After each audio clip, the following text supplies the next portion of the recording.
Pemirsa, sebagian masyarakat yang kaya akan tradisi, banyak hal yang menjadi inspirasi suku-suku di Indonesia untuk menjadi sebuah tradisi khas. Salah satunya adalah penghormatan kepada Yang Maha Kuasa yang dilakukan di kaki gunung.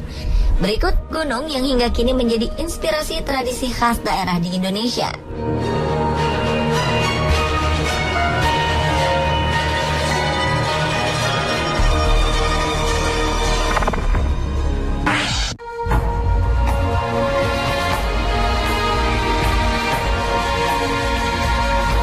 Gunung Bromo di Jawa Timur memiliki lautan pasir dengan luas 5.250 hektar yang mengelilinginya dan kawah dengan asap yang membumbung tinggi.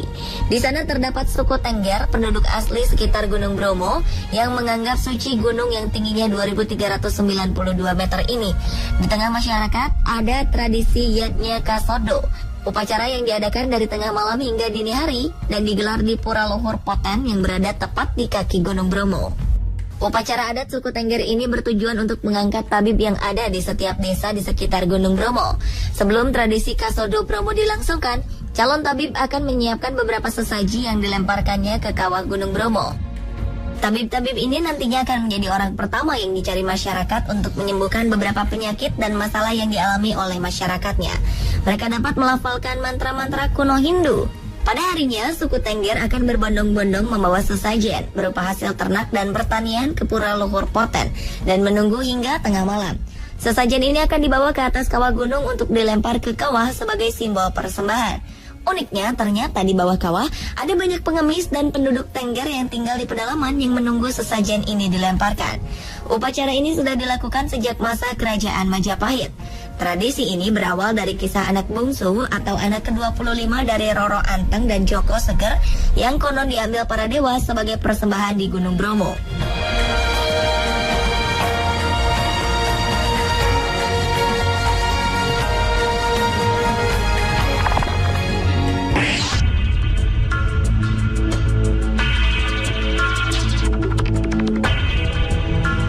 Selanjutnya adalah tradisi masyarakat Yogyakarta yang menganggap Gunung Merapi sebagai simbol sakral bagi kehidupan masyarakatnya. Di sini terdapat upacara Labuhan Merapi yang diselenggarakan setahun sekali pada tanggal 25 bulan Ba'da Mulud atau Maulid Akhir. Upacara Labuhan Akhir ini merupakan perwujudan doa persembahan kepada Tuhan atas rahmat dan anugerah yang diberikan kepada keraton dan juga penghormatan bagi leluhur yang menjaga Gunung Merapi.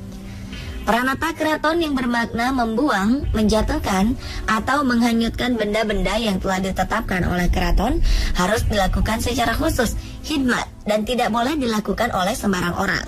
Juru kunci dan semua abdi dalam keraton menjalankan prosesi upacara adat Labuhan Merapi dengan berpakaian khas Yogyakarta. Pada malam harinya dilakukan kenduri yang dipimpin oleh juru kunci Gunung Merapi. Setelah itu rombongan berangkat menuju Masjid Kinarejo dan ke lokasi bekas rumah almarhum Mbah Marijan untuk melakukan renungan dan doa. Setelah itu rampai labuhan yang merupakan bagian dari sesajen warga dilempar untuk diperebutkan.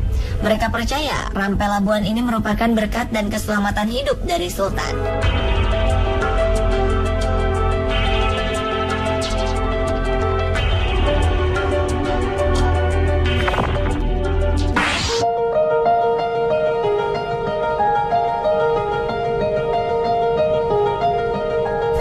Gunung yang paling dianggap suci adalah Gunung Agung. Berbagai tradisi umat Bali terfokus pada gunung ini. Salah satunya adalah upacara ngayah yang berlangsung 10 tahun sekali.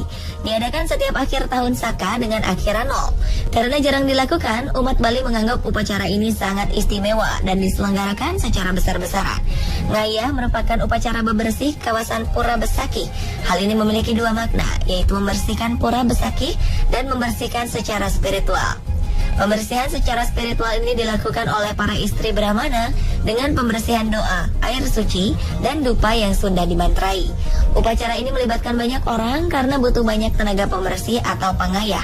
Para Brahmana ini akan menunggu masyarakat menjalankan pembersihan secara harfiah sambil menyiapkan segala peralatan upacara dan sesajen. Mereka juga memberkati setiap pengayah yang datang, karena itu upacara ngayah bisa berlangsung beberapa hari agar para Brahmana bisa menampung permintaan pemberkatan dari seluruh penjuru Bali.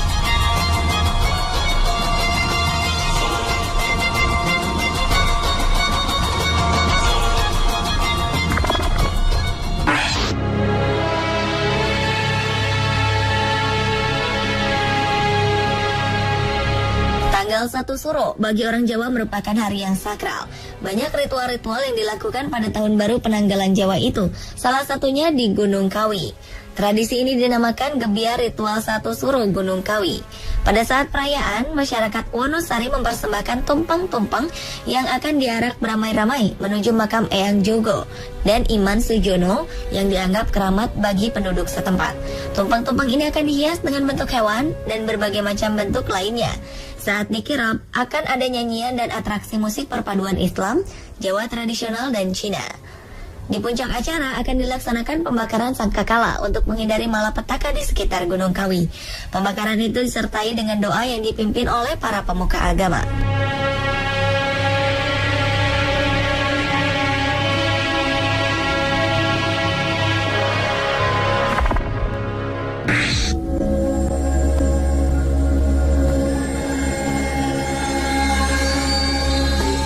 Gunung yang dianggap keramat dan dihormati warga lainnya adalah Gunung Kelut.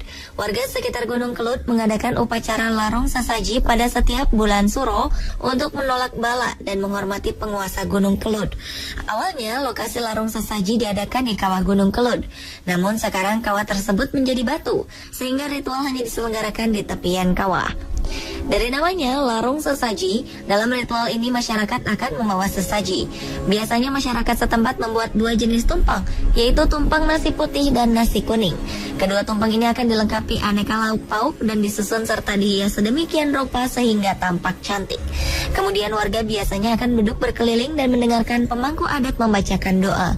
Setelah selesai, mereka akan berbondong-bondong memperebutkan sesaji berupa makanan tradisional, hasil bumi, sayur-sayuran, dan buah-buahan.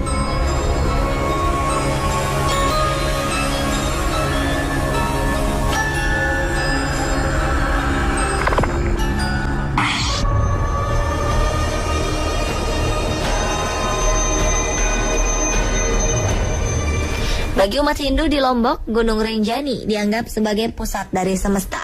Karena itu, mereka percaya bahwa Gunung Rinjani adalah pelindung sekaligus gunung kehidupan Pulau Lombok. Kepercayaan inilah yang membuat masyarakat Hindu di Lombok mengadakan upacara Mulang Pekelem setiap 5 tahun sekali. Tujuannya memohon dan menjaga keharmonisan alam semesta. Konon, upacara ini mulai dilaksanakan pada abad ke-16. Upacara ini dimulai dari pendakian Gunung Rinjani yang diisi dengan sembahyang dan membacakan doa-doa. Setibanya di Danau Segara Anak, umat Hindu akan membangun semacam pura sementara. Sesaji upacara ditaruh di 9 penjuru mata angin. Dalam proses persiapan ini, akan ada kejadian ganjil seperti kabut yang melanda kawah, air danau beriak, atau kesurupan di antara peserta upacara. Semua hal itu akan diusir melalui upacara melas pas dan nuhur.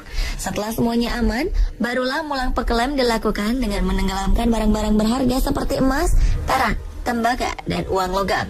Upacara ini tidak hanya dihadiri oleh umat Hindu di Lombok saja. Umat Hindu di berbagai pelosok Indonesia pun datang untuk menghadiri upacara ini.